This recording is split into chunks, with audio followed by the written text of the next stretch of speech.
port of Mariveles was the scene of a typical phantom ship case.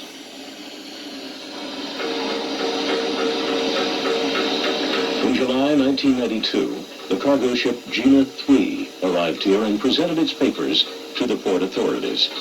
The documents claim that the ship was from Kampuchea, carrying a cargo of animal feed grains.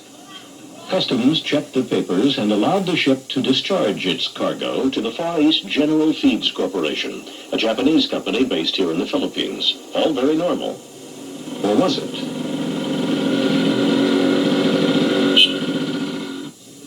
The International Maritime Bureau was alerted that a crime had been committed in Mariveles. We were instructed to try and locate a stolen cargo of cashew nuts. Our information led us to believe that a similar cargo of cashew nuts was being offered out of Mariveles. The $4 million cargo of cashew nuts had been loaded on to the Jasamus, too. The ship left for its intended destination in India, but it never arrived. 3 weeks later, it turned up in Mariveles in the Philippines with a new name, the Gina 3.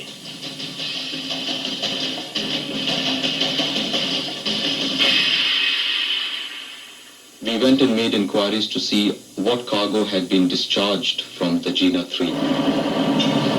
The cargo which had been discharged from this vessel was cashew nuts.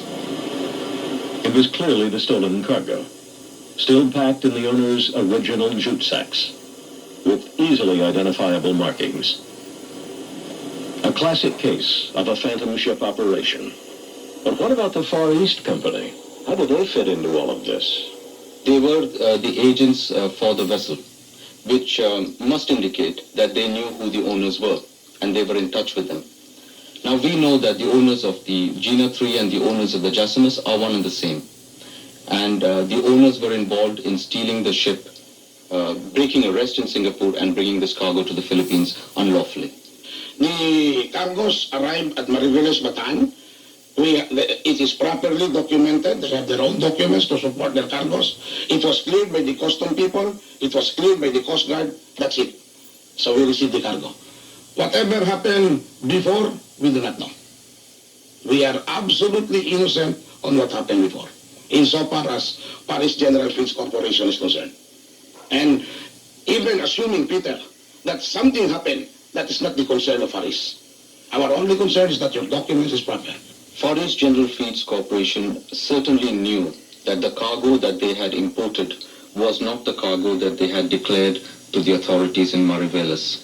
They presented documents which showed that this cargo was feed-grade beans, which is a raw material for the processing of animal feeds. What they received was pure cashew nuts. It's a totally different commodity. It is far more expensive, and it is not used in the processing of animal feeds. Did the Far East Feeds Corporation know that the documents were forgeries? Yes, because they declared to the authorities that they had received this cargo from a company in Kampuchea, and they presented the letterhead of this company, a document on the letterhead. We have checked through this address and this telephone and fax numbers. The company does not exist. With the help of the local police, the IMB tried to reclaim the stolen cargo. They rammed open the gates of the Far East Corporation, but were forced back from the warehouse by a gang of armed men. Meanwhile, the Far East Company was busy getting rid of the evidence, burning the original jute sacks, even though these were worth hundreds of thousands of dollars in the Philippines. Evidence which was presented against Far East was overwhelming. Far East came up with nothing to explain it away. Confronted with evidence of forged documents, the Far East Company still proclaimed its innocence. Forged documents, not unless declared by the court as forged, are legal documents. Maybe people would say that it is a forged document, especially the claimant. But it is easy to say forged. You have to prove it in court that it is a forged document. Nobody proved it in court that it was a forged document. So presumption legal.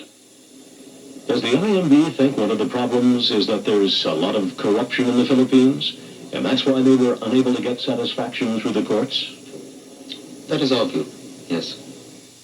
While charges continue of Philippine corruption hampering the punishment of pirates, a more dramatic form of crime on the high seas has surfaced. State-supported piracy. When investigative reports returns here on A&E, the Chinese Navy in action.